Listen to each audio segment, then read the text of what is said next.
Hey, it's Craig. I just wanted to let you know that you can listen to Canadian History Ehx early and ad-free on Amazon Music, included with Prime. Greetings and welcome to another episode of Canadian History Ehx. Today I'm looking at something that's in the news quite a bit, and it's a topic I've touched on my social media accounts, and it's Western separation. Before I begin, I'd encourage you that if you want to support the podcast, please go to patreon.com/Bairdo. That's Bairdo. Since the re-election of the Liberal Party, the topic of the Western separation has arisen from voters who are unhappy with the election result and the feeling that the West is not represented in Ottawa. As a result, I decided that a good episode would be to look at the history of Western separation and separation in general, which goes back many years. I won't focus on Quebec separation movements this episode, as that would do for a better episode on its own. While I will walk through various separation movements in Canada, most of the episode will center on Western separation, and specifically Alberta separation. Looking back, the urge to leave Canada dates back all the way to the formation of Canada. Nova Scotia was one of the original provinces to join Canada in 1867, but that didn't mean that people were happy about being part of Canada. Anti-Confederation sentiment was high in the province, to the point that when in the 1867 federal election happened, the Anti-Confederation Party was able to pick up 18 seats, all within Nova Scotia. The party was led by Joseph Howe, and once Britain refused to allow Nova Scotia to secede from Canada, Howe was appointed to the cabinet of Sir John A. Macdonald. Howe realized Confederation was a fact, and soon after the Anti-Confederation movement died off. In the same 1867 general election, the Anti-Confederationists picked up 5 of 15 seats in New Brunswick. By 1870, for both provinces, the Anti-Confederation movement had died down completely. While the movement to leave Canada died down in Atlantic Canada, it was beginning to pick up in Western Canada. From 1867 to 1870, there was the movement to create an independent country in Manitoba. The movement was pushed by Thomas Spence, who had a retail store in Portage-la-Prairie. He persuaded the council and the community to petition the British government for a legally constituted administration. He was elected as president of the new reorganized council, and he set up New Caledonia, which was later to be known as the Republic of Manitoba, and that's Manitoba with an H at the end. At this time, the area was part of Rupert's Land, which was owned by the Hudson's Bay Company and would soon be purchased by Canada to become the Northwest Territories in 1869. No reply came from the British government, so the new republic was created. The republic had no formal borders, and the Hudson's Bay Company traders refused to pay any taxes to the republic. By 1869, the republic was told by the Colonial Office in London that it had no power. The republic soon collapsed, but Spence would serve on the council of Louis Riel and help to form the new province of Manitoba. There was the 1870 Red River Rebellion, which actually brought a province, Manitoba, into Canada rather than remove one. In 1885, there was the Northwest Rebellion, led by the same Louis Riel from the 1870 Rebellion.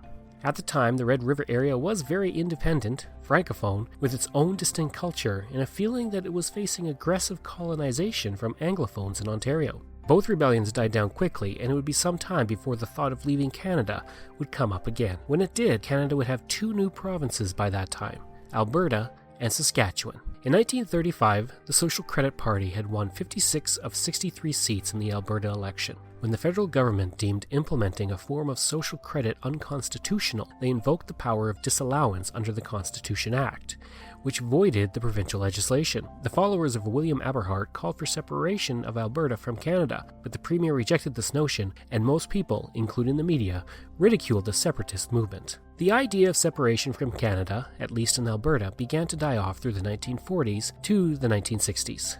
In something that seems very familiar to today, once Trudeau was in the Prime Minister's chair, talk of Alberta leaving Canada soon ramped up. At the time, Prime Minister Pierre Trudeau was pushing bilingualism and multiculturalism in Canada, as well as the National Energy Program that was implemented from 1980 to 1984, which was very unpopular in the West. Many in Alberta felt that these were attacks on the oil resources of Alberta and that the Liberal Party was anti-Albertan. In 1974, several Calgary-based citizens formed the Independent Alberta Association. The organization was unhappy with the money the province paid towards Canada without getting the political representation that provinces in the East did. By 1980, with the implementation of the National Energy Program, the separatist movement within Alberta and Western Canada ramped up heavily. The National Energy Program had three principles: the security of supply and ultimate independence from the world market, the opportunity for all Canadians to participate in the energy industry, particularly oil and gas, and for fairness with a pricing and revenue sharing regime which recognizes the needs and rights of all Canadians. The goal of the program was to ensure low energy costs for Canadian consumers during a high oil price period. The reaction in Alberta was less than happy. At the time, Alberta was going through an economic surplus due to the high oil prices, but the surplus was reduced because of the National Energy Program. By 1981, Prime Minister Trudeau and Premier Peter Lougheed would sign a price and revenue sharing program to deal with the issues related to the National Energy Program. It was in 1980 that the Western Canada Concept Party was created. The goal of the party was to promote the separation of the provinces of Manitoba, Saskatchewan, Alberta, and British Columbia, along with the Northwest Territories and the Yukon, to form a new country. Talk of separation was high at this point, and a survey done in 1981 found that 49% of those polled felt that Alberta should go it alone as a country. This helped the Western Concept Party grow in popularity. Around the same time, two Edmonton businessmen began to sell State of Alberta passports to capitalize on the growing sentiment in the province. The novelty document was printed in English and Ukrainian and cost $2.50. The danger of separation, or the growing belief in it, was strong enough that Grant Notley, father of future Premier Rachel Notley, actually went on the road through the province in an effort to fight the sentiment. In several stops, he would defend staying in Canada and state that Alberta was still getting most of the money from the National Energy Program, with 24% going to the other provinces only. Each Western province had its own provincial chapter of the Western Concept Party. The Western Canada Concept Party of Saskatchewan reached its peak in 1982 when it won more votes than the Saskatchewan Liberal Party candidate in 23 of the province's 64 ridings. In the ridings of Moosomin, Cannington, and Shaunavon, the WCC candidates earned 1,000 or more votes. In British Columbia, the WCC party actually still exists. Until 2013, it was led by Doug Christie, a far-right lawyer best known for defending neo-Nazis and Holocaust-deniers. The party had its best results in the 1983 provincial election, when 18 candidates picked up 14,000 votes, and 0.86% of the total vote. In the 1986, 1991, and 2005 elections, the party would not take more than 0.02% of the vote. The WCC Party of Manitoba was founded in 1980, but had limited success. In a 1984 by-election in the riding of Fort Garry, the candidate only received 186 votes. In the general election, 5 candidates combined for a total of 672 votes. By 1987, the party no longer existed. In Alberta, the WCC party was able to get going thanks to Gordon Kessler being elected in a by-election in the riding of Olds Didsbury in 1982. This would draw national attention, as it was the first time since 1870 that a member of a separatist party had been elected to a provincial legislature east of Quebec. In an interview with CBC, Kessler would state regarding his issues with Trudeau, metrification, bilingualism, and when they destroyed the flag of the country. He also said there is no end to what he's done to this country. Kessler was also against the new constitution about to be adopted in Canada.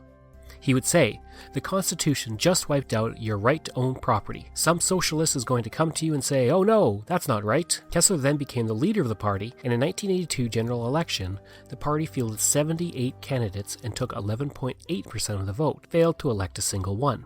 In losing his seat, Kessler has the second shortest stint as an MLA in Alberta history. He would be replaced as leader in 1984 by Jack Ramsay, who would later join the Reform Party and become a member of Parliament. By 1987, the days of the WCC were over, as several Alberta members were dissatisfied with the leadership of the party, and they would leave to establish the Western Independence Party. Before we get to that party, let's look at the Unionist Party, that advocated for the joining of the Western provinces to the United States. The name was a combination of the words Best Union. The party had been formed by Dick Culver, who was the former leader of the Progressive Conservative Party in Saskatchewan. He resigned from the PC caucus to form his party. Soon enough, Dennis Ham, another PC member of the legislature, would leave the PCs to join Culver. The Saskatchewan New Democratic Party then introduced legislation to restrict third-party status to a party with at least 2 sitting members affiliated with a political party that was registered under the Election Act. on the day of the last general election. This effectively ended the Unionist Party. Things would quiet down through the 1980s, with Quebec separatism taking over during the 1990s and the rise of the Bloc Québécois, along with the formation of the Reform Party in 1987. But first, let's go back now to the Western Independence Party, which was formed in 1987 by 150 people from across the Western provinces after they were growing dissatisfied with the Western Canada Concept Party and its leader, Douglas Christie. The party was unable to get enough signatures, a recurring theme, as we will see with these parties, to register as a political party in Alberta. The Alberta chapter of the party would be known as the Alberta Independence Party, which we'll learn about more in this episode. The Saskatchewan branch of the party nominated candidates in the 2003 and 2007 provincial elections, but none were elected. When the Reform Party merged with the Canadian Alliance to form the modern Conservative Party of Canada, a void was created that was soon filled by parties with separatist beliefs.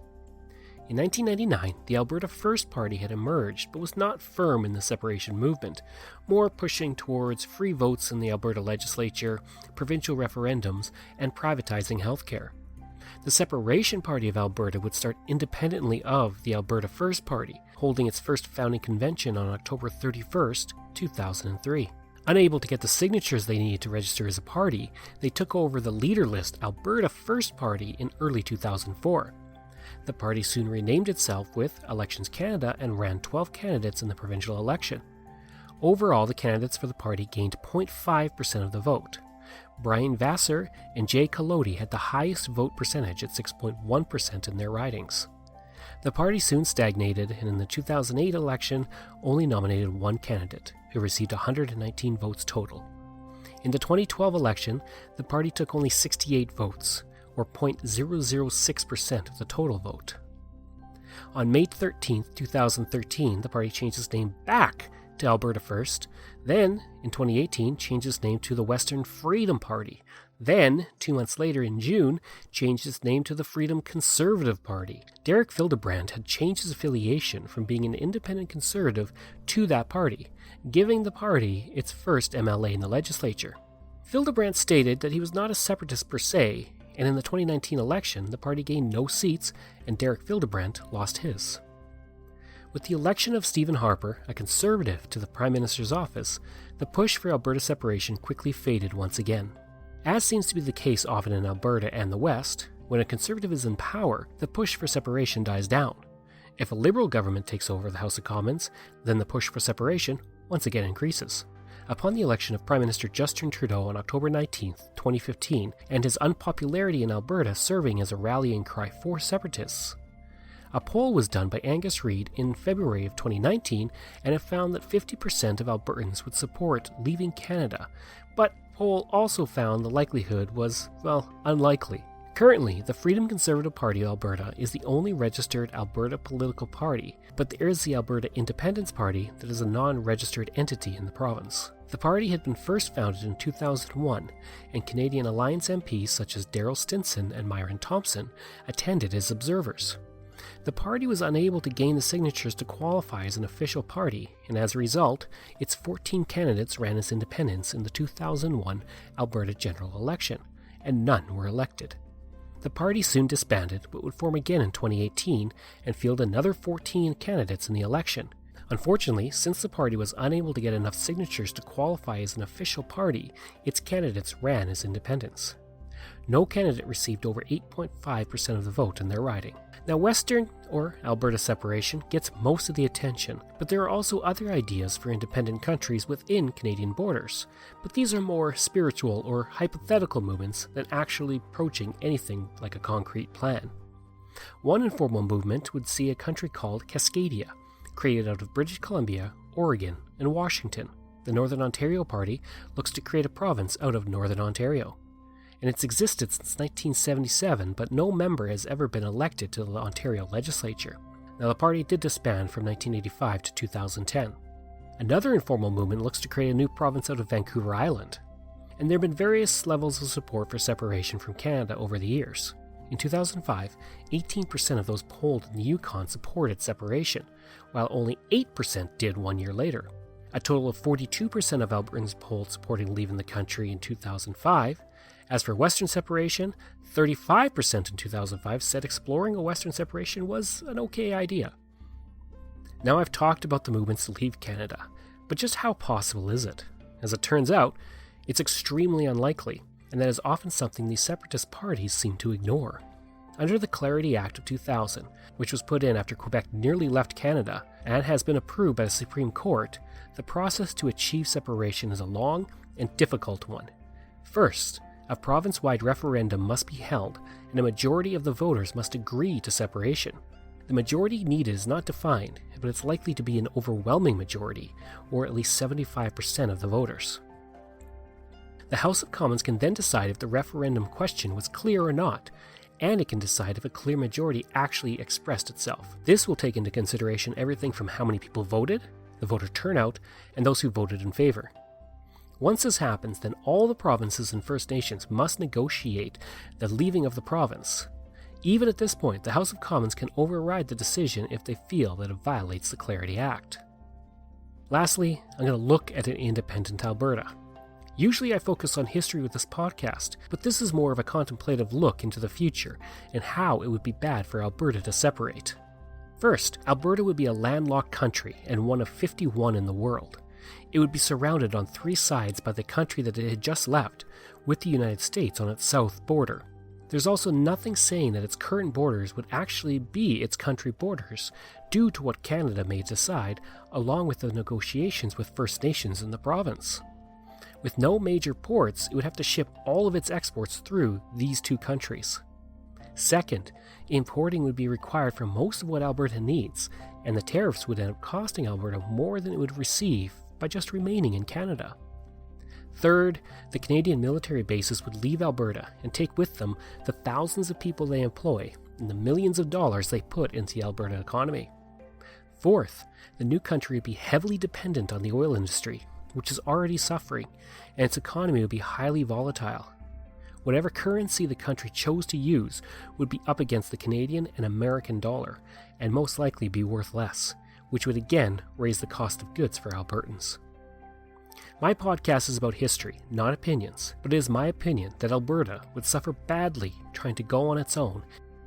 Information for this piece comes from Wikipedia, Manitoba Historical Society, the Alberta Freedom Alliance, and the CBC. I hope you enjoyed this episode of Canadian History Ehx, and if you do, please consider giving a like or review. You can find hundreds of history articles on my website at CanadaEhx, that's ehx.blogspot.ca, and you can email me with any questions or ideas at crwbaird@gmail.com.